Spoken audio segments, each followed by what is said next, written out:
নমস্কার বন্ধুরা, মাল্টিয়া CSC centre YouTube চ্যানেলের পক্ষ থেকে সকলকে স্বাগত জানাই। আমি রয়েছি সুমন তোমাদের সাথে।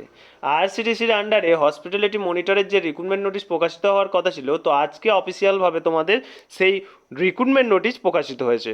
তো আজকের ভিডিওর মাধ্যমে আলোচনা করে দেবো যে আইআরসিটিসি হসপিটালিটি মনিটরের যে আবেদন বের হয়েছে, সেই আবেদনে আবেদন করার জন্য তোমাদের কোয়ালিফিকেশান কী চাওয়া হয়েছে, এজ ক্রাইটেরিয়া কী বলা হয়েছে এবং অনলাইন প্রসেসটা কী কী রয়েছে। তাই ভিডিওটি প্রথম থেকে শেষ পর্যন্ত ভালোভাবে দেখো এবং যে সমস্ত ভাই বোনরা আমাদের চ্যানেলে নতুন তারা সমস্ত চাকরির খবরের আপডেট সবার আগে পাওয়ার জন্য আমাদের চ্যানেলের সাথে অবশ্যই যুক্ত হয়ে যাও। তো অনস্ক্রিন দেখতে পাচ্ছ আমি রয়েছি আইআরসিটিসির অফিসিয়াল নোটিফিকেশনে, যেখানে তোমাদের রিক্রুটমেন্ট সংক্রান্ত সমস্ত তথ্য কিন্তু উল্লেখ করা হয়েছে। প্রথমেই দেখতে পাচ্ছ notification for work in interview, engagement of hospitality monitor or contractual basis. Okay, IRCTC যেটা তোমাদের রিক্রুটমেন্ট নোটিশ সাউথ জোনের বের হয়েছে। এবার তোমাদের রিক্রুটমেন্ট সংক্রান্ত সমস্ত তথ্য কিন্তু এই বক্স অনুযায়ী তোমাদের উল্লেখ করা হয়েছে। প্রথম পয়েন্টটি দেখো, name and number of post. এখানে তোমাদের যে পোস্টটা বের হয়েছে তার নাম হচ্ছে হসপিটালিটি মনিটর, যেটা তোমাদের 84টা পোস্ট রয়েছে। মোড অফ এঙ্গেজমেন্ট, এখানে তোমাদের মোড অফ এঙ্গেজমেন্ট হচ্ছে ওয়ার্ক ইন ইন্টারভিউ, ইন্টারভিউর মাধ্যমে তোমাদের কিন্তু রিক্রুটমেন্ট করানো হবে। এখানে তোমাদের টোটাল পে স্কেলও বলা হয়েছে, 30,000 কিন্তু পার মান্থ তোমাদের স্যালারি বেসিসে দেওয়া হবে। ওকে, এবার এখানটা ভালোভাবে দেখো, এডুকেশন কোয়ালিফিকেশন। এখানে তোমাদের কি কি পোস্ট কিন্তু বলা হয়েছে যে তোমাদের এই পোস্টে আবেদন করার জন্য তোমাদের কি কি কোয়ালিফিকেশন লাগবে। তো প্রথম পয়েন্টে দেখো, BSc in hospitality and hotel administration, next BBA and MBA, third হচ্ছে BSc hotel management and catering science এবং 4 নাম্বার হচ্ছে এমবিএ।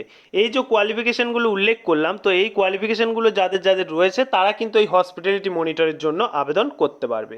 ওকে, নেক্সট পয়েন্টে দেখো এক্সপিরিয়েন্স। এখানে ফ্রেশাররাও কিন্তু আবেদন করতে পারবে, কোনো অসুবিধা নেই। আপার এজ লিমিট, নেক্সট দেখো এটা কিন্তু খুব ভাইটাল। এখানে তোমাদের বলা হয়েছে আপার এজ লিমিট তোমাদের কত বলা হয়েছে, 27 বছর কিন্তু জেনারেলদের জন্য বলা হয়েছে এবং তার সাথে সাথে এসসি এসটি ওবিসি 5 বছরের ছাড় দেওয়া হয়েছে এসসি এসটিদের জন্য এবং ওবিসি ক্যান্ডিডেটদের জন্য কিন্তু 3 বছরের বয়সের ছাড় দেওয়া হয়েছে।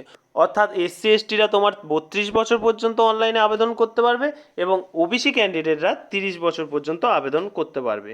নেক্সট দেখো প্লেস ফর পোস্টিং। এখানে পোস্টিং তোমাদের কোথায় কোথায় বলা হয়েছে, তামিলনাড়ু, কেরালা এবং কর্ণাটক, এই স্টেটের মধ্যে কিন্তু তোমাদের পোস্টিং দেওয়া হবে। এই পোস্টে আবেদন করলে, হসপিটালি মনিটর পোস্টে আবেদন করলে তোমাদের তামিলনাড়ু, কেরালা এবং কর্ণাটক এই 3টি স্টেটের মধ্যে কিন্তু তোমাদের ডিভাইড করা হবে। এবার দেখে নাও, এই যে পোস্ট সম্বন্ধে আলোচনা করলাম, এই পোস্টে আবেদন তোমরা কোথায় করতে যাবে এবং কিভাবে করতে যাবে এবং কবে কবে করতে যাবে। ওকে, এখানে আইআরসিটিসি জোনাল অফিস তোমাদের চেন্নাইয়ে রয়েছে, যেখানে তোমাদের ওয়ার্ক ইন ইন্টারভিউ যেহেতু বলা হয়েছে, তো তোমাদের এই যে অ্যাড্রেসটা দেওয়া হয়েছে দ্য রেন ট্রি প্লেস চেন্নাইয়ের, তো এই প্লেসে যেয়ে কিন্তু তোমাদের এক্সাম দিয়ে আসতে হবে, ওয়ার্ক ইন ইন্টারভিউটা দিয়ে আসতে হবে। ওকে, এবার ডেট তোমাদের কবে কবে বলা আছে, এপ্রিল মাসের 25 তারিখ, এপ্রিল মাসের 27 তারিখ এবং এপ্রিল মাসের 28 তারিখ কিন্তু তোমাদের ওয়ার্ক ইন ইন্টারভিউয়ের ডেট দেওয়া হয়েছে।